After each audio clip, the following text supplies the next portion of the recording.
This is a beautiful church, so once again, thank you to the pastor for allowing us to use this. This is really beautiful. And thank you all for being here tonight and for caring enough to take the time and listen and participate and be active. I always begin my remarks with a disclaimer, and that disclaimer is this. If anybody here came hoping to hear a balanced presentation, then they're going to be sorely disappointed. I say this because a lot of the things that you're about to hear tonight are difficult to hear. And also because I don't believe that a balanced presentation on this topic is possible. Anybody that cares enough to speak about this probably has a very strong opinion one way or the other. Almost everybody has feelings and strong emotions on this issue one way or the other. For me, it's deeply personal. And the issue itself is not a balanced issue.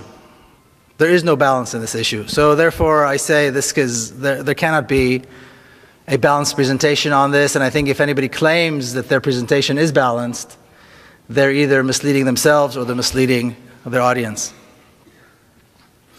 This whole issue of Israel and Palestine is covered in so much myth. And there's so much double standard when people talk about this issue. And I'll give you two examples. I don't know if you heard Bibi Netanyahu's speech at the United Nations. I heard it not live, but after he actually delivered it. And he began it with probably the two most striking examples of myth and double standard. And he began by talking about the right of return of the Jews to their ancient homeland. And of course, the Jews that returned, so-called returned to their homeland, were not exactly the same Jews who were expelled from their homeland, right? Because these were expelled a couple of thousand years before that. These were not their descendants either, because this has been a very long time. So these are people, the people that actually came back, so to speak, are people that claim some kind of a heritage, some kind of a connection, a relationship to the ancient Hebrews. And they claimed that they had the right to return to their homeland, and this is what Zionism was about, and this was accepted by the world as the right. They had the right to return.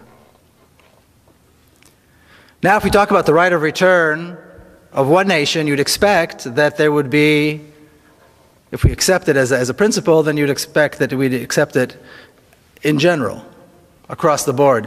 Yet when people talk about the right of return of Palestinians to their homeland, suddenly a red line comes up and everybody says, no, we can't talk about the right of return of the Palestinians.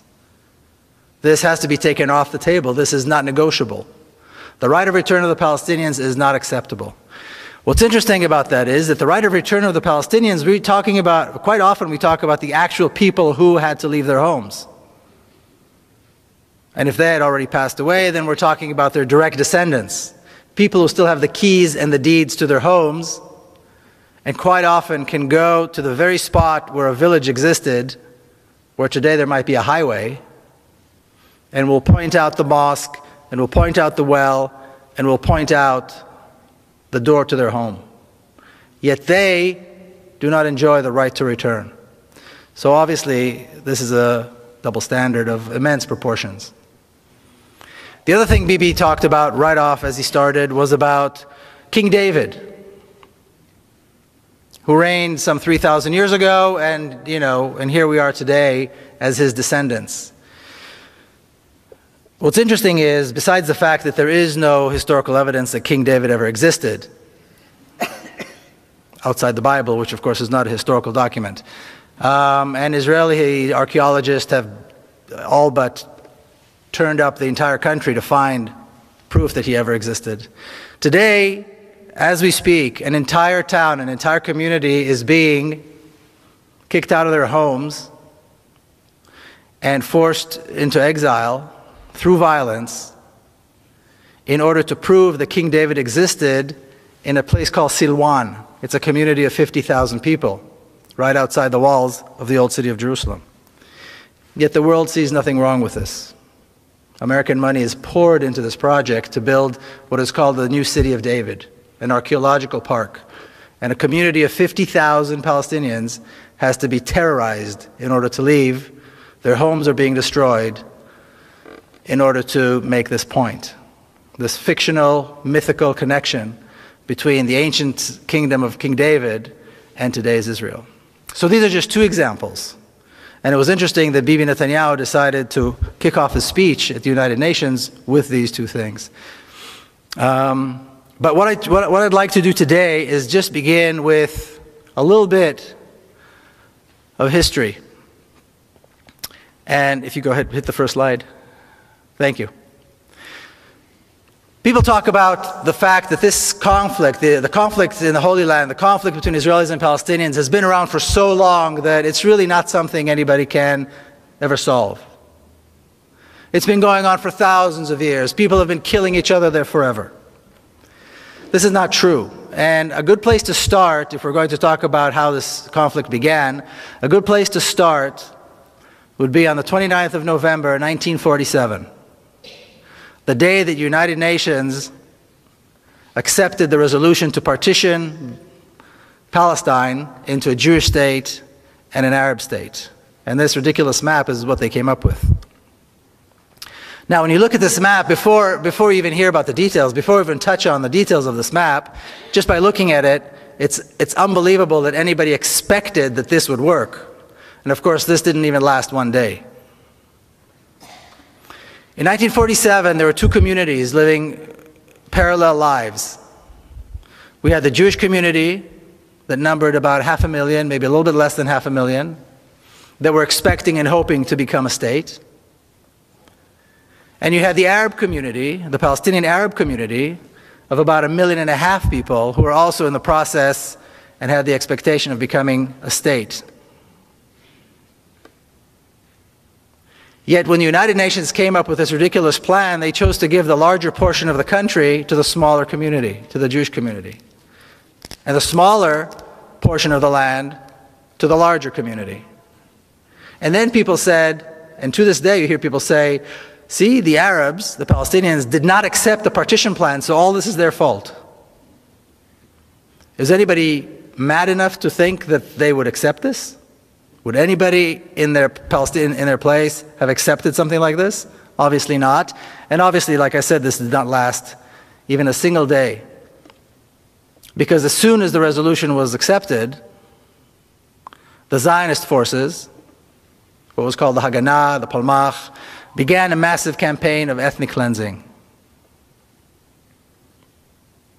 Now, the story that we hear, the myth that we're told about 1947, and I heard it once again today, earlier today, at the Seattle Times, is that in 1947, after the United Nations finally recognized the right of the Jewish people to have their own state, the Arab armies attacked, intending to destroy this fledgling state, this young Jewish community. And this is only several years after the Nazi Holocaust. Yet somehow, between the end of 1947 and the end of 1948, the Zionist forces were able to conquer almost 80% of the country, destroy over 500 towns and villages, including schools and mosques and churches and homes, and exile almost 1 million people within a 12-month period.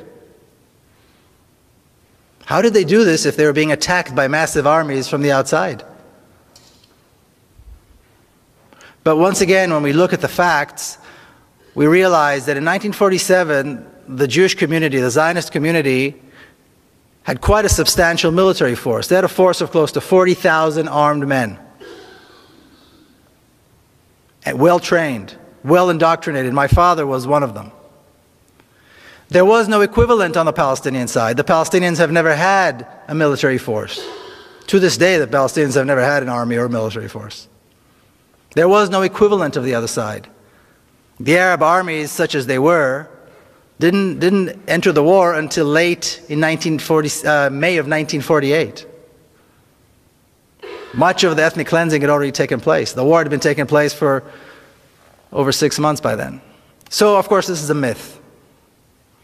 This is a myth that nobody takes the time to investigate and question. But once again, the reality that in a 12-month period, so much was done exactly because that is exactly was the purpose of these Zionist forces. To capture as much of the land as possible and get rid of as many people as possible. And that's exactly what they did. Would you hit the next one, please? You heard the story, Judith related to the story about my mother. That's my mother. She's 86 now. She's still living in Jerusalem.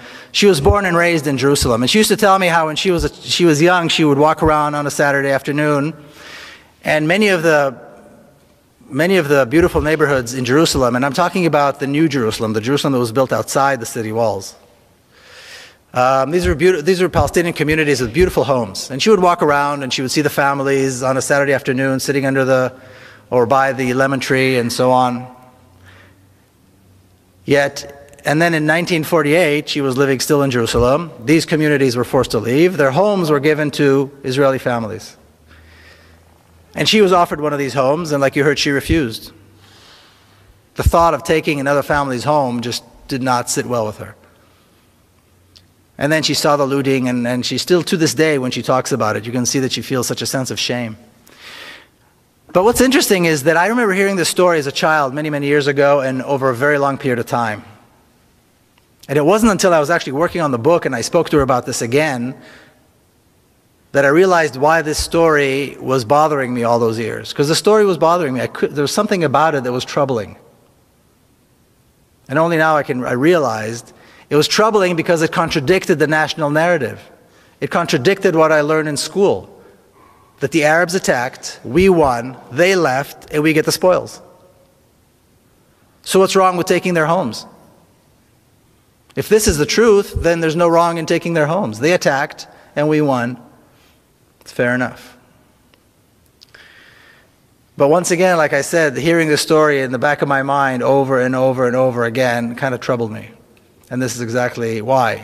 The truth lays in the personal story, not in the national narrative. Can you hit the next one, please? The title of the book is The General Son, and then the subtitle is Journey of an Israeli and Palestine. So the General Son is a big part of who I am, and this is my father as a general. Now, after the State of Israel was established and the Jewish militia, the Zionist militia, became the Israeli army, he remained as an officer and had a very long and interesting military career. 20 years later, 1967, the drums of war were beating. He was already a general. And a lot has been written about what happened in 1967 and why the war broke out and who actually started the war and why. A lot of books have been written about this, movies have been made about this, and it's an interesting period. Now, just kind of to touch on the history, some of you I'm sure recall, the Egyptian President Nasser decided to kick out the UN peacekeeping forces that were in the Sinai Peninsula that divided Egypt from Israel. And he entered against the ceasefire agreement that existed between the countries. He entered Egyptian troops into the Sinai Peninsula. The generals saw this as a cause for war, as a legitimate cause for war. And they pushed for war. The Israeli cabinet, however, was not, they were hesitant. They were not so eager to start a war. And this tug of war began between these two groups. It was a very interesting difference between these two groups because the cabinet members were older. They were in their late 60s, early 70s, most of them. They were born in exile. They came with this whole baggage of exile, of pogroms. And this is only 25 years after the Holocaust, and they carried all this, and they were worried that a war might lead to another Holocaust. The generals, however, were in their early 40s. Almost all of them were born in Palestine. Almost all of them were members of the Zionist militia in 1948. And they were what I like to call the new Jew that the Zionists wanted to create. Full of testosterone and very assertive and willing and ready to fight. And they created the Israeli army. Well, they wanted to fight. They saw an opportunity to start another war. Now, the myth that we're told about this, or the story I should say that we're told about the 1967 war, is that once again Israel was attacked by three massive armies intending to destroy it. And once again, miraculously, somehow, we, the Israelis, prevailed. Because we're smarter and because we're better trained and we're more motivated, and as we heard now recently, we're somehow culturally superior as well, perhaps. Who knows? But all of these reasons, for all these reasons, we prevailed and we defeated the Arab armies. Once again, when I was working on the book, I decided to go into the Israeli army archives to learn about my father's career. Like I said, he had a very, very interesting military career. And I was interested particularly in reading the minutes of the meetings of the generals leading up to the 1967 war. Now, once again, a lot has been written about those meetings. So I wasn't expecting to find anything new, because I'd read everything that was out there. But as soon as I began reading, I saw something that I'd not seen anywhere else. My father says this, and several of the other generals say this, in their attempt to convince the cabinet to start the war. And that is that the Egyptian army is not prepared for war. And therefore, we must attack now. In fact, they said the Egyptian army needs at least 1.5 to 2 years before it will be prepared for war. So we have a tremendous opportunity now to once again, this will be the third time, to destroy the Egyptian army. And the fact that the Egyptian army brought their troops into Sinai and closer to us, closer to Israel, only makes it easier for us to destroy them.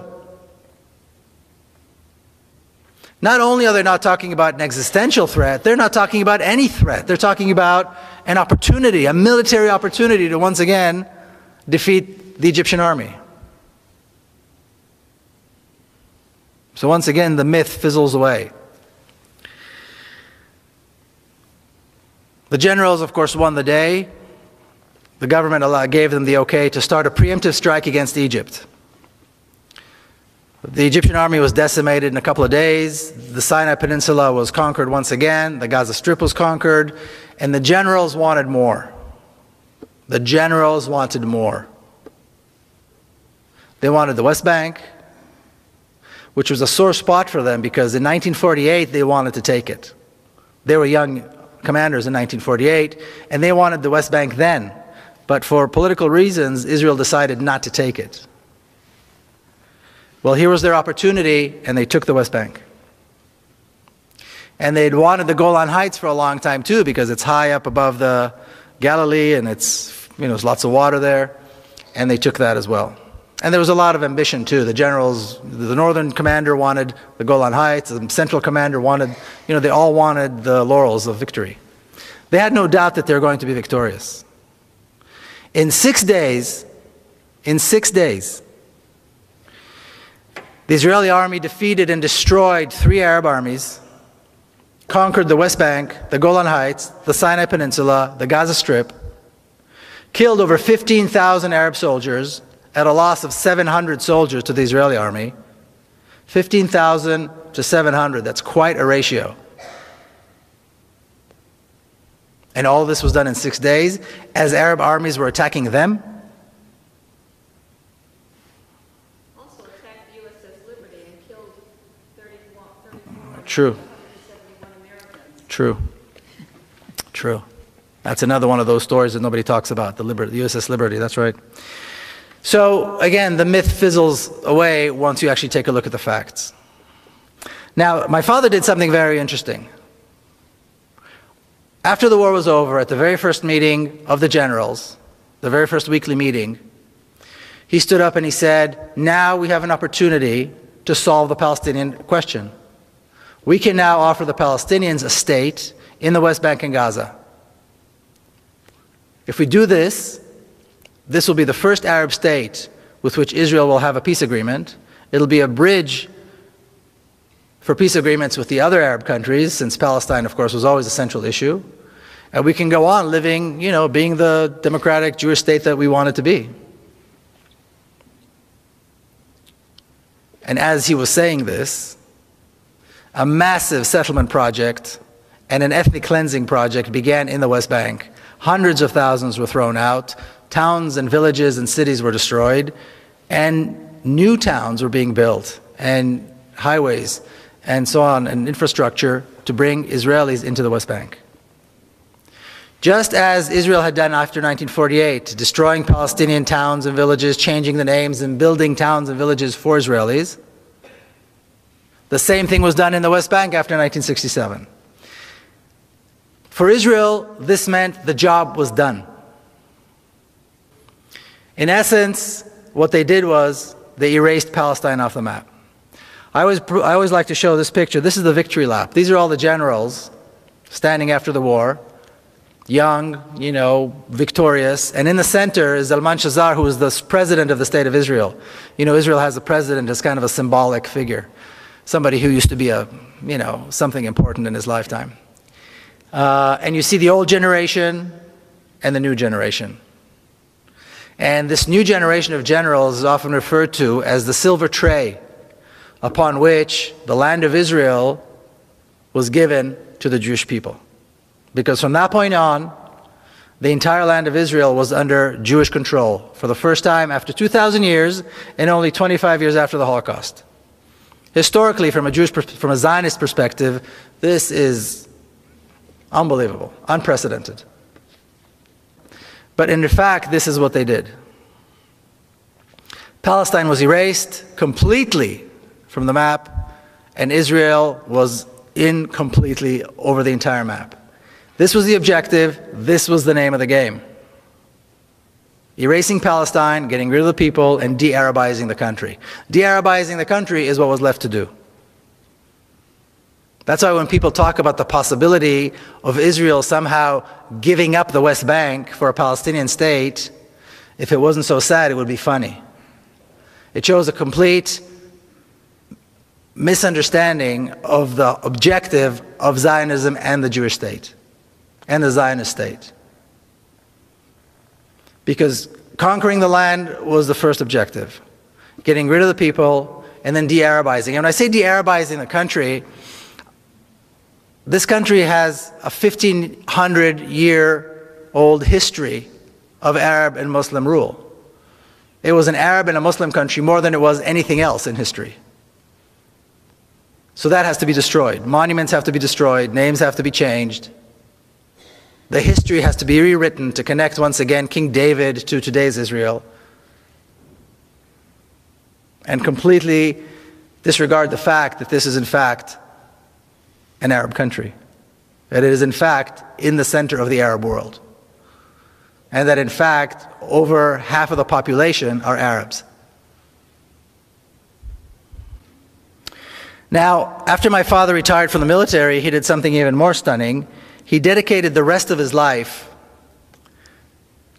to the creation of a Palestinian state and peace with the Palestinians in the West Bank and Gaza, and he advocated for equal rights for the Palestinians who are Israeli citizens. Two things which are yet to be achieved. Now, in the mid-1970s, the Palestinian leadership, the PLO, started contacting my father and others, or Avneri and others, people who were like that, in order to begin a dialogue. And that is really when the notion of the two-state solution was put together. These were Yasser Arafat's top people, his advisors and his ambassadors and so on. In this picture is my father with Dr. Issam Sartawi, who was the Palestinian ambassador, the PLO ambassador to Paris. He was later killed in 1983. And this dialogue went on between official representatives of the PLO, and on the Israeli side, these were renegades. These are people who used to hold, high office of one kind or another, and they were Zionist Israelis. But the Israeli government refused to take part in any of this. Only in 1993, did the Israeli government agree to finally begin negotiating with the Palestinians. What happened? What changed? Well, what changed was they accomplished their mission of making the conquest of the West Bank irreversible. By 1993, the Israeli government knew for certain that a Palestinian state could not be established in the West Bank. The settlements were there, billions were invested. The entire Jordan River Valley was settled with villages and kibbutzim and things like that. There were major cities already built in the West Bank. Entire East Jerusalem was taken over by Israel. There was no place anymore for a Palestinian state to be established. And that is when Israel said, okay, we will begin negotiations. So they allowed Arafat to come, misleading him into thinking that they were really intending to make peace, and basically trying to force him to sign an agreement that would complete his surrender.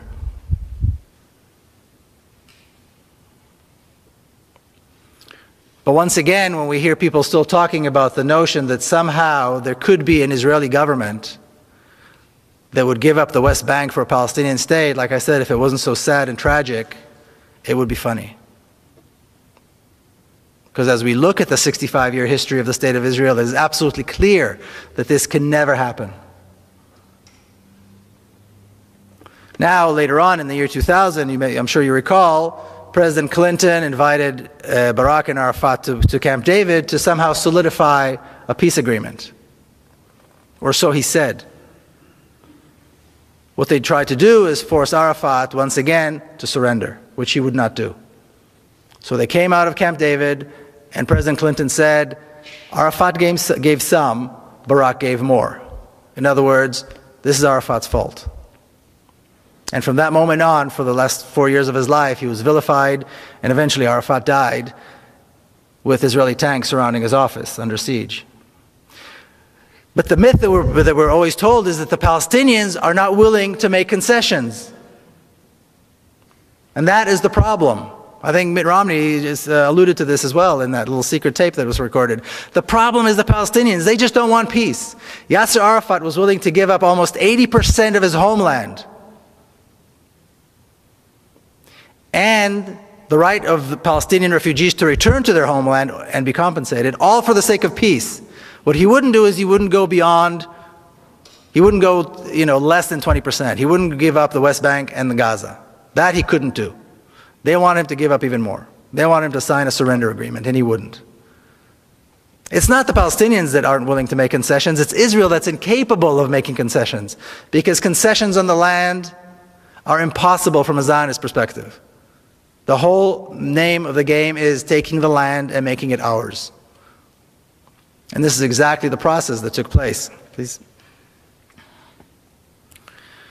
Now, once again, like I said, the book goes in and out of my own personal family's history and the history of the State of Israel and how the two are related. This is a picture of my niece, Madar. And on September the 4th, 1997, she was killed.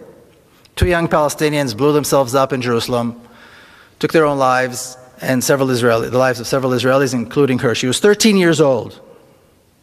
So when a 13-year-old little girl that you know and love gets killed like this, you don't really know what to do.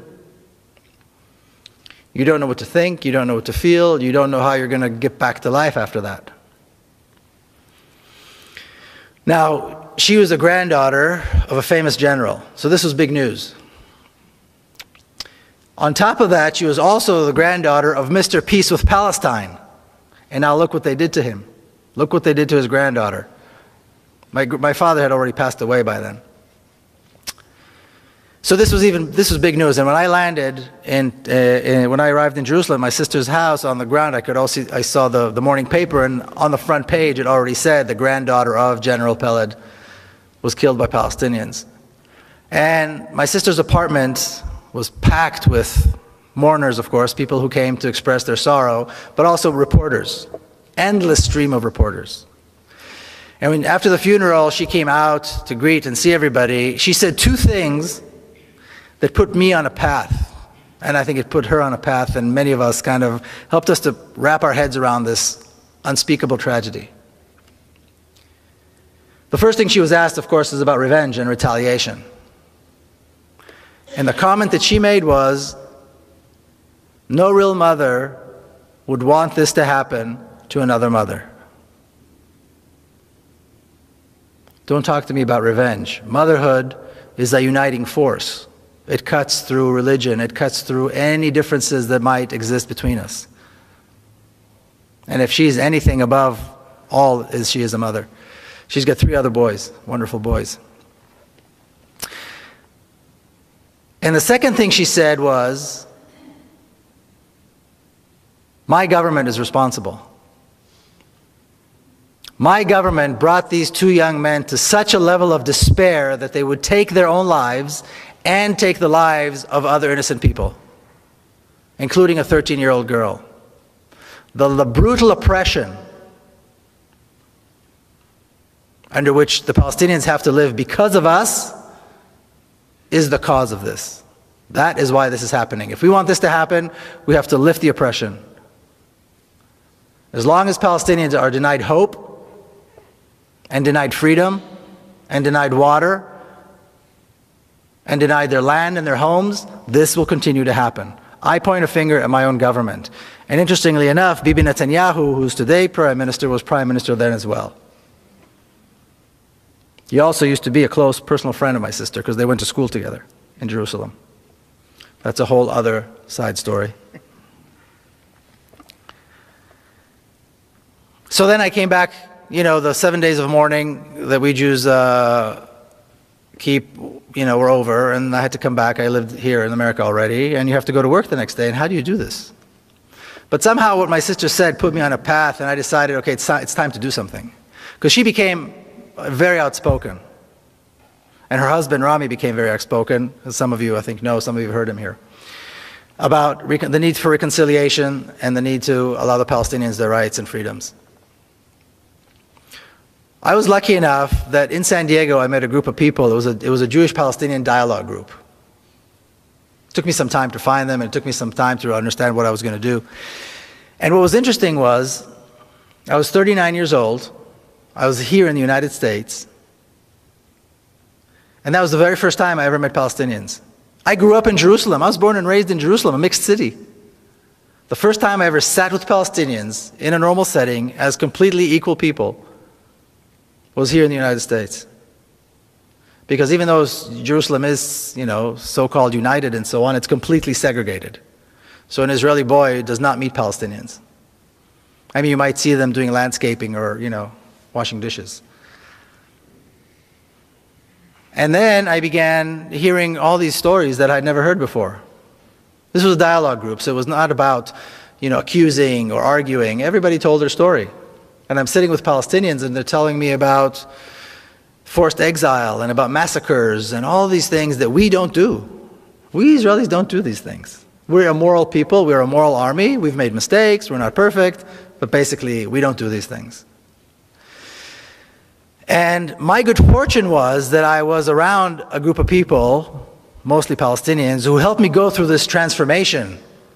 It's like learning, I don't know, it's like having your teeth pulled out without anesthesia. It's so painful. You suddenly learn that everything you know is not true. And coming from my background with my family history, that was very painful. But they were very gracious and very generous in the way they kind of led me through this. And I'm forever grateful to that Palestinian community in San Diego for, you know, carrying me along. It took several years. The way now I talk about it like it was easy, but it was very difficult and it took a very long time. And then I became active. And then I started visiting Palestinian communities inside Israel, and I would visit the West Bank, and I began learning more and more about the issue. Would you hit the next one, please? And as I traveled to the West Bank, I would see this. If you've been to Kalandia or any of the major checkpoints, you see the sign. It's about the size of one of these walls. It's a massive sign. And as you can see, it's white letters over a red background, which usually means danger. And of course, it's in Hebrew. And what the sign says is that this road leads to Area A, which is under Palestinian control. An entry to Israelis into Area A is forbidden. It's life-threatening, and it's a felony. And if you notice, there are 2 exclamation marks. So if you're not scared yet, the 2 exclamation marks will probably do the trick. Now you'll also notice that unless you can read Hebrew, this is irrelevant. It's only true if you can read Hebrew. Now, if you see a sign like that, and you have any sense at all, you turn around and go home. Who in his right mind would see a sign that says danger, firing zone, and walk right into it? My good fortune was that I don't have that kind of sense, and that I have many friends who don't have that kind of sense, and we went right through. And I've been going right through these checkpoints and right through that sign every single time I go visit my friends on the other side of the wall.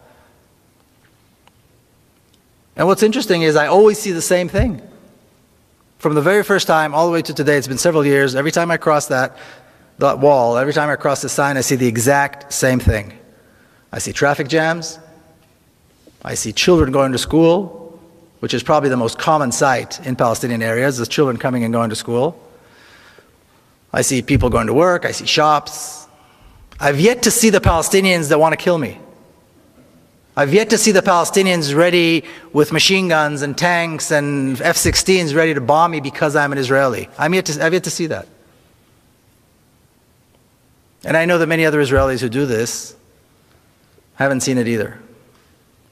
And with time, I began to realize that this sign has nothing to do with security.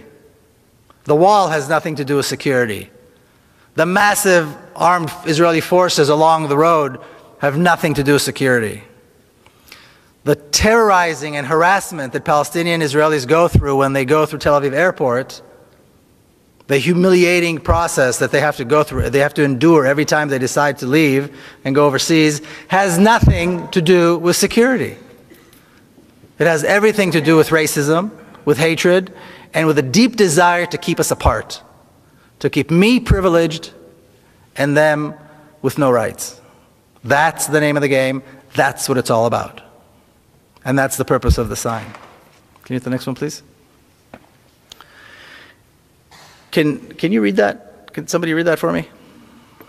United Nations Resolution 3013 from 1973 states, the struggles of peoples under colonial and alien domination and racist regimes for the implementation of their right to self-determination and independence is legitimate and in full accordance with the principles of international law. Legitimate and in full accordance with the principle of international law. This describes the Palestinian struggle. Because that is exactly what Israel is.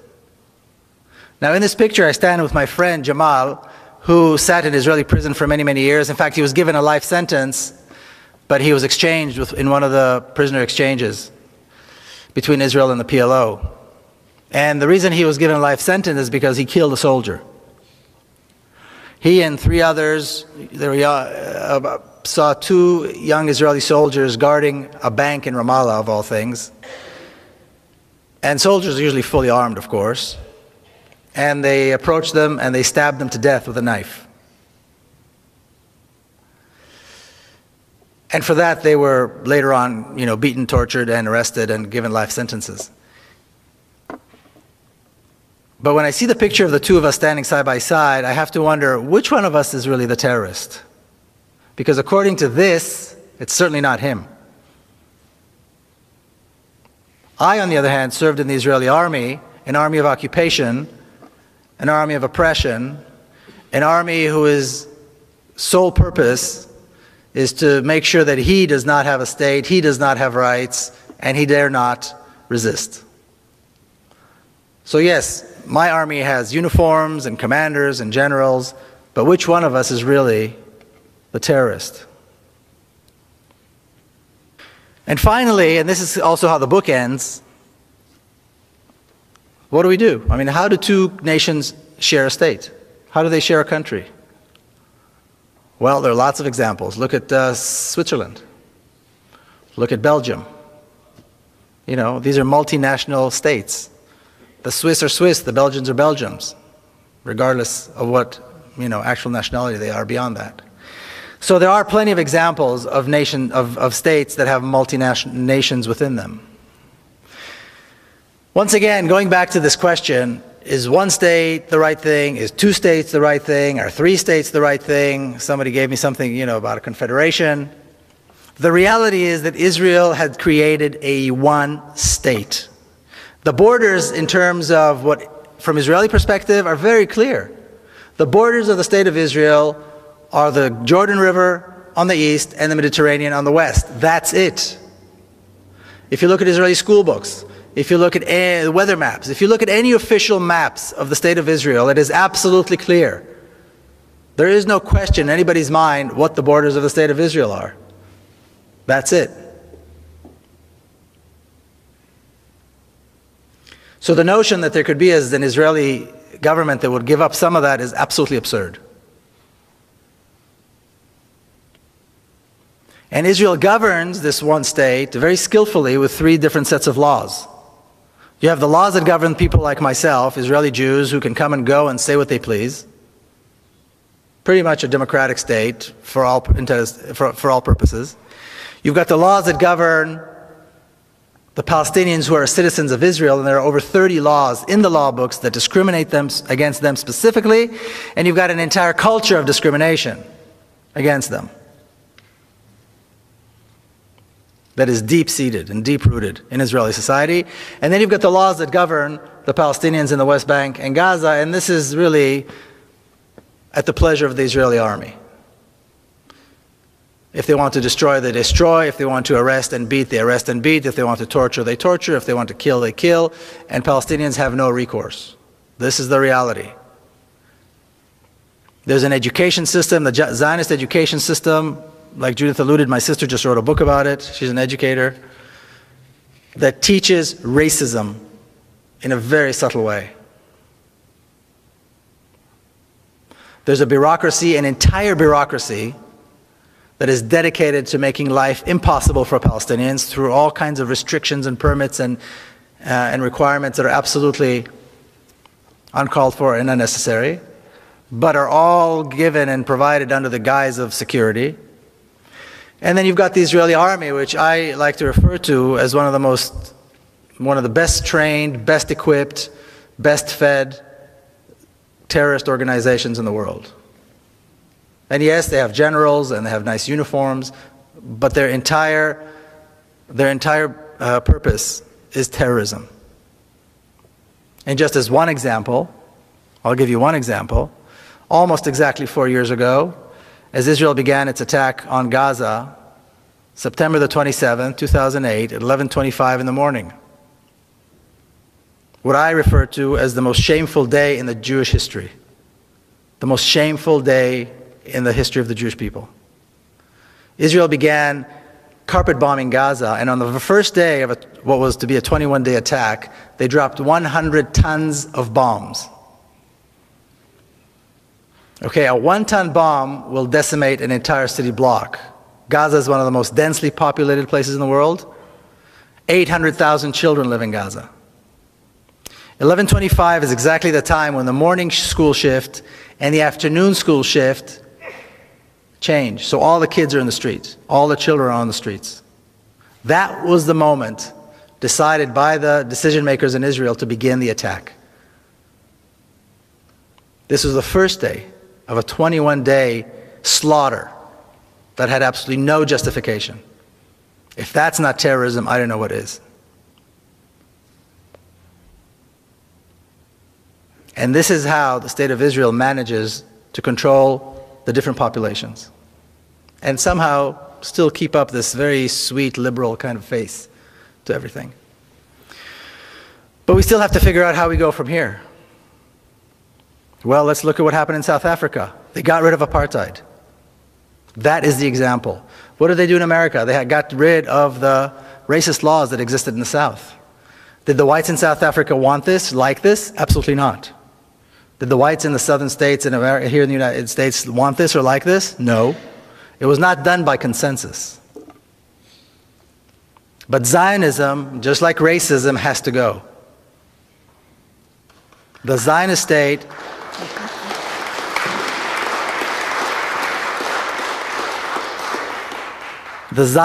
has to be replaced with a democracy. Equal rights. We have 5.5 million Palestinians, about 6.5 million Israelis. There's absolutely no reason in the world why they can't live together as equals.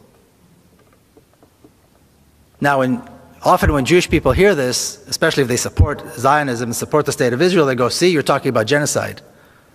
You're talking about another Holocaust. That's just an excuse. There's no reason to assume this is going to be violent. There's no reason for a transfer of power to be violent.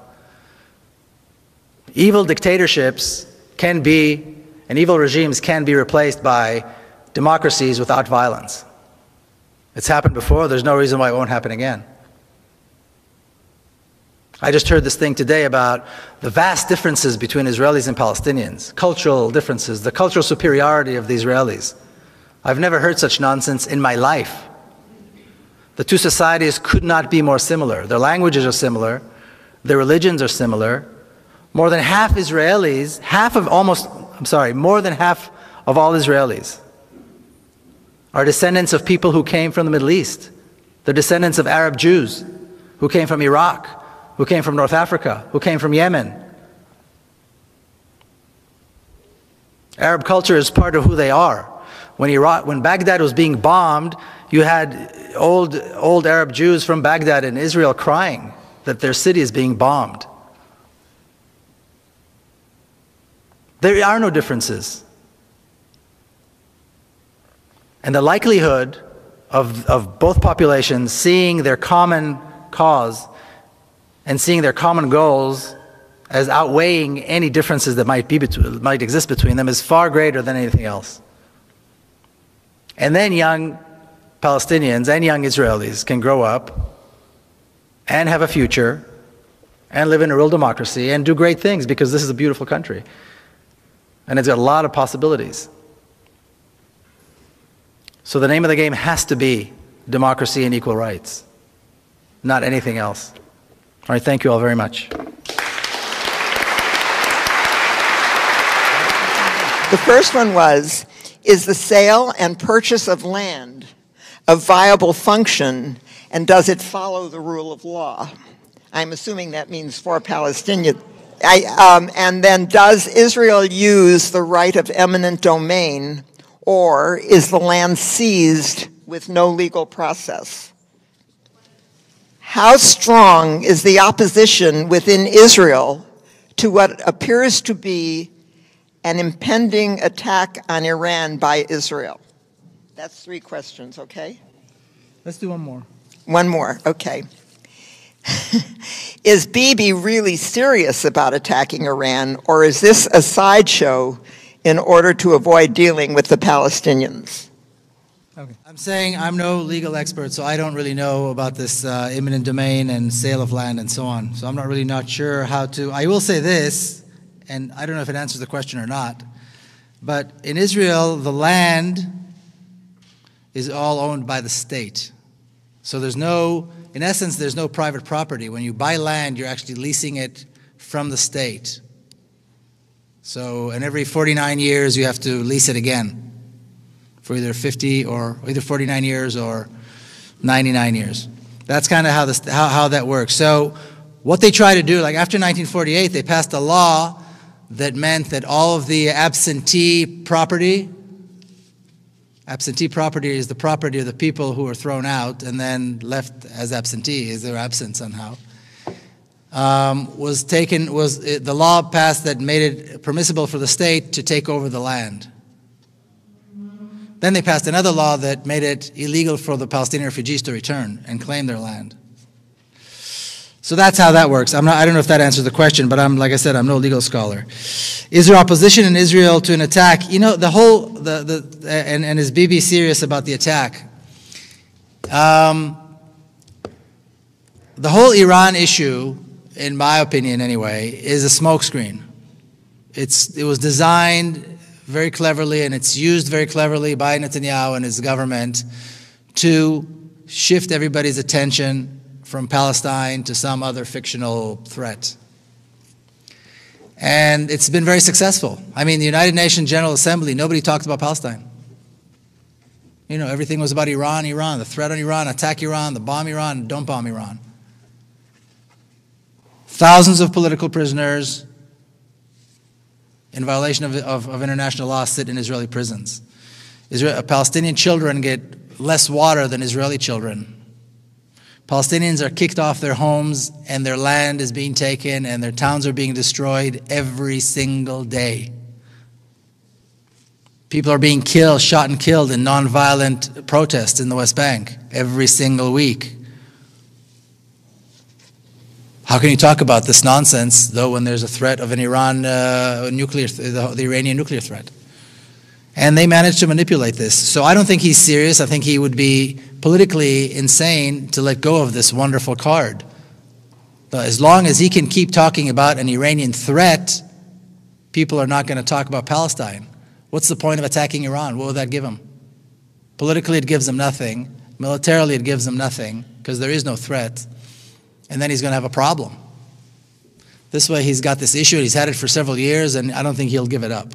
So I don't think he's serious about it. That's not to say that there is no possibility that something might happen, but I can't imagine that he would do that. And you know, people in Israel are basically scared. I mean, what do people know? People know what they read, what they hear in the paper. Every day, the headline, somebody says something about Iran. The defense minister decided to say, just a few weeks ago, and the defense minister goes back and forth, supporting it and being against it, and supporting it and being against it. And so a few weeks ago, there was a headline saying, quoting him as saying,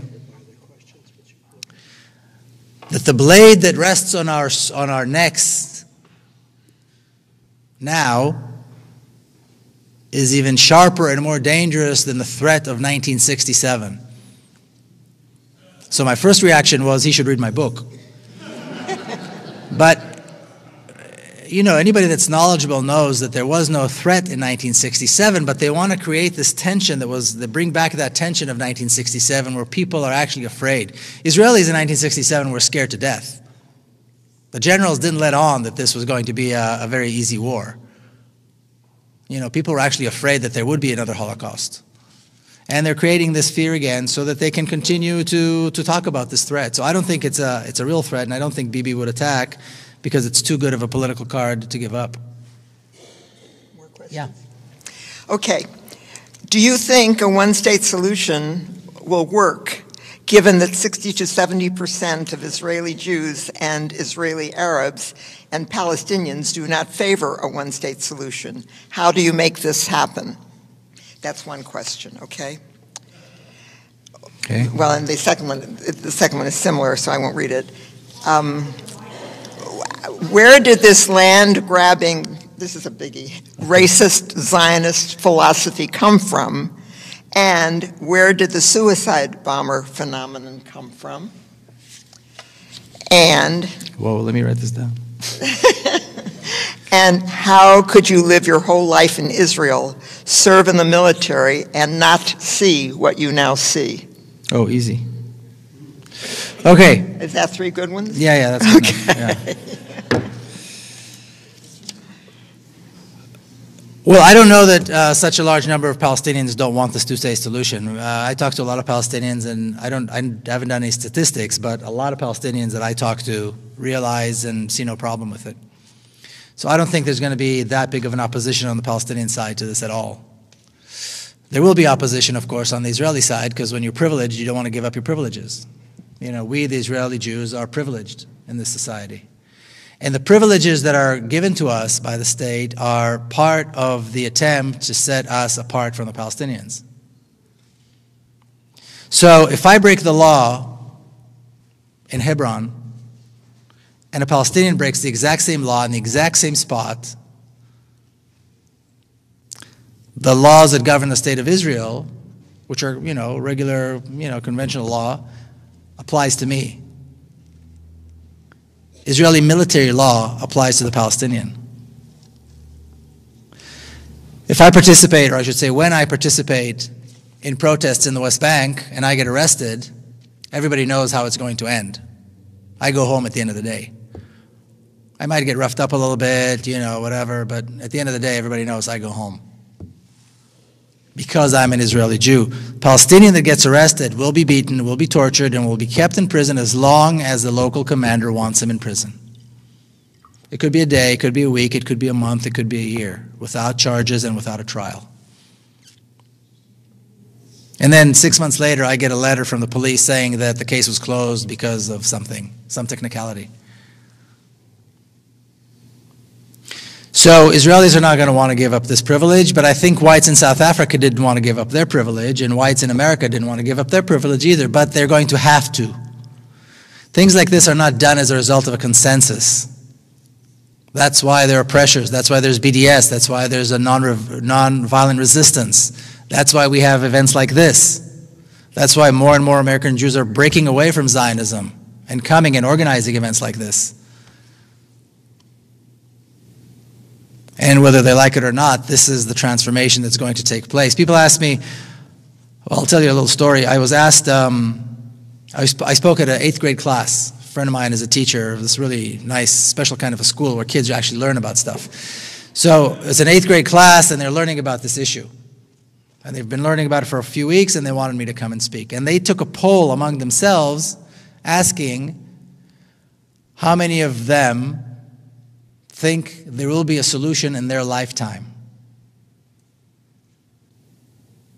A peaceful solution in their lifetime. These are 8th graders. They're 13 years old. 80% said no. So when I came to speak, I said, well, let's see if I can't change your mind.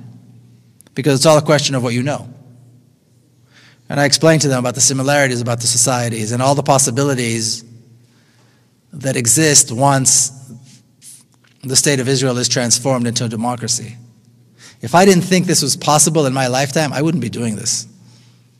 If I wasn't completely confident that this is actually going to happen, I wouldn't be doing this. So Israelis aren't going to like it, but they don't need to like it. That's kind of the way these things are. But I think Palestinians, the impression that I have, and I'm there a lot, is that Palestinians actually do favor this. Okay, there's 2 questions here. One is about where did Zionist philosophy come from? Well, in the turn of the 19th century, there was, this nationalism rose, and all these little groups decided that they were going to become nations. And my grandparents were part of that. They were Jews, and they were in Eastern Europe, and they suffered from pogroms, and they suffered from all kinds of discrimination and racism against Jews and anti-Semitism, and they thought, well, maybe this is a good idea. And when Zionism began, there was a whole scope of Zionisms. There were Zionists that believe in a democracy and that Jews and Arabs would live together. They didn't, in their wildest dreams, imagine that they would kick out people from their homes. And then there were other Zionists who later on became the mainstream Zionists, led by people like Ben Gurion, who was Israel's first prime minister, that were radical, racist, and violent. And they won the day. And they gave the tone, and that's why Zionism is what it is today. Racist, violent, militant, and non-compromising. But that tone was given by Ben Gurion and people around him. So that's where that came from. And where did suicide bombers come from? I don't know that suicide bombing is a philosophy. I mean, there are 5.5 million Palestinians who live inside of Palestine. There's probably another 5 or so that live outside of Palestine. That's 10 million people. There were less than 200 suicide bombers. So it's not like, there's some kind of a madness of suicide bombers among Palestinians. Let's put things in perspective. And I don't know that there's a philosophy to it. I think when people are desperate enough and hopeless enough, they see their fathers being beaten and tortured, they see their sisters being shot and arrested, they see their homes being destroyed. They have no ability to go anywhere or buy food or provide water for their families or their siblings. And they see this massive army that is relentlessly oppressing them and beating them. If there's no hope, there's no hope. So we do what we can, But I think if we actually look at how many people actually did this, and I don't know a single Palestinian, and I know a lot of Palestinians, that thinks this was a good thing or supports it. So I think it's important to put the suicide bombing thing in proportion. Yeah. Okay, I have 4 cards here that all kind of deal with something, so it's not really 3 questions. I'll just give you a whole series of topics. Are you saying that nothing will change unless there are changes in American policies and public opinion? What can we do in our U.S. communities to support a single democratic state in Israel? Hold on, slow down. Slow How down. do we counter? Hold on. This is all part. Well, it's Yeah, all. but I gotta, Oh, you got to get them. Okay. So nothing will change unless something changes in the U.S. What can we do? Yeah. What can we do? No, Are you that's saying better. that nothing will change unless America? Okay. And what can we do in our communities to support a single democratic state Okay. and to counter? No, what? That's fine. Oh, Go yeah, on. he wanted me to read them. I tried. Go on. Go on. How do we counter the influence of AIPAC and other Jewish organizations over U.S. policies? Okay. And how do we convince Americans, I assume, who speak against Israeli policies to fight the false accusation of anti-Semitism? And what do you see as the U.S. collusion with the current Zionist project? And who's actually calling the shots historically, the Zionist movement or the U.S. government and big business? Those are all related. Okay. Wow. That's a lot of questions. Okay. Well, nothing's going to change until a lot of things change. I think, closer? Yes. Okay. I think nothing's going to change until a lot of things change. So things have to change in this country, certainly, and they are changing in this country.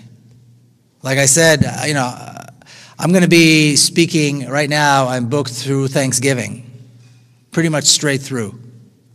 More than half of the events that I'm invited to speak at are organized by American Jews. So I see a very big change in what's perceived to be, American Jewry. It's no longer this blind admiration for AIPAC and for Israel and for the whole Zionist thing. Jews are looking at the state of Israel and they say, well, this does not represent us. This is not what we stand for. Thousands of political prisoners, torture, discrimination. This is not what American Jews stand for. So more and more American Jews are moving away from Zionism, and I think that's a very good thing. So that's changing already. I also think that, certainly the United Methodists, the Presbyterian churches are doing a lot of work on this issue. And they're making big strides, and they're bringing about big changes. And I think the more Americans see Jewish people criticize Israel, the more non-Jewish people will feel comfortable. And this anti-Semitic thing, people ask me this all the time. They say, well, look, you can say this because you are you, but when we say it, they call us anti-Semitic. And my reply to that is fine. I mean, they call me a self-hating Jew. I just got something that said I was a self-hating Jew or that I hate Jews or something. Fine, I'll take that. Now, let's talk about something else. Can you explain to me why Palestinian children get no water? Well, can you explain to me how you justify dropping 100 tons of bombs on children? Can you explain to me throwing people out of their homes and making them homeless? Can you explain to me yanking kids out of their beds at 2 o'clock in the morning, throwing them in prison and torturing them? Can you explain all this to me? Perhaps I'm anti-Semitic. Now you explain all this to me. What does that make you? And this has to be the conversation. Calling people anti-Semitic is a very weak weapon. It's a very weak tool. It's all they've got. But when you actually look at it, it's completely meaningless. Because they do not have an answer for all those other questions. And that has to be the issue. They're the ones who have to explain. Not anybody, not you, not us. You have nothing to explain. These are legitimate questions. You supported, you danced, you celebrated when Israel was dropping hundreds of tons on bombs on 800,000 children. They were locked up in Gaza and had nowhere to go. You supported this. I'm anti-Semitic? What does that make you?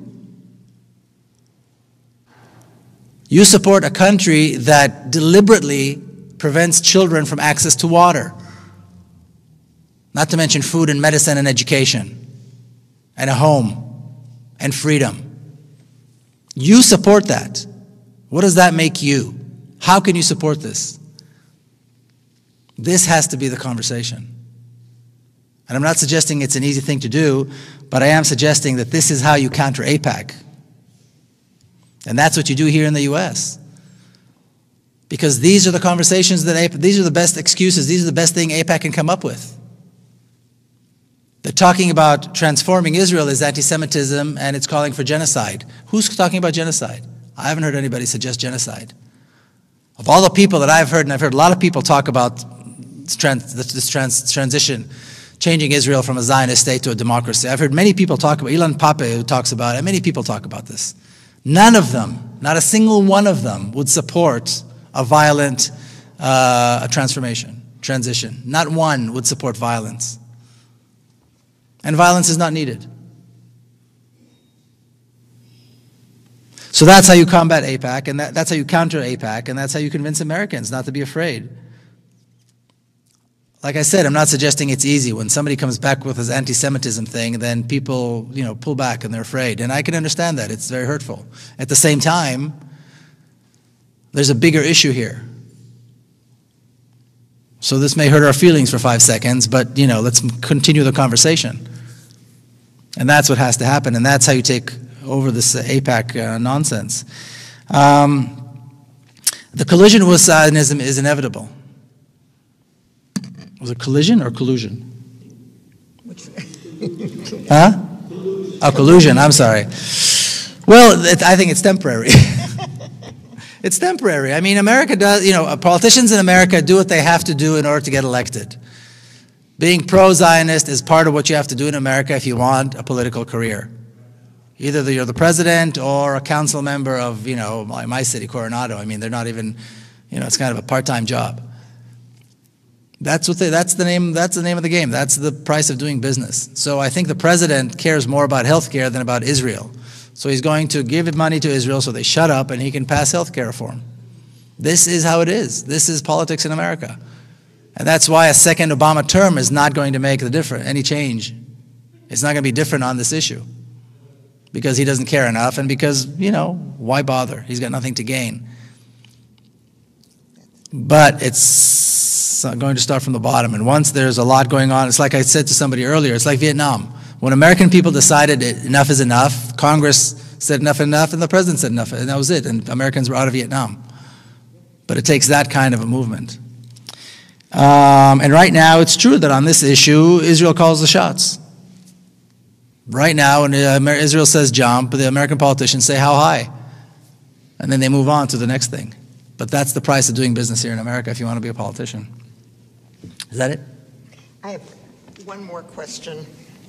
How has your book been received in Israel? It hasn't been received in Israel. I don't think anybody in Israel read it. I've had several speaking events and I've had a couple of book launches, but they were all on the other side. One was at East Jerusalem, one was in Ramallah, and so on. And so Israel ignores this completely, and that may change. I don't know, but I haven't had any response one way or the other from anybody in Israel about the book. That's it. Yeah, that is it for questions. It is not it for signing books. Okay, no. Yes, we need to give this man an incredible amount of applause.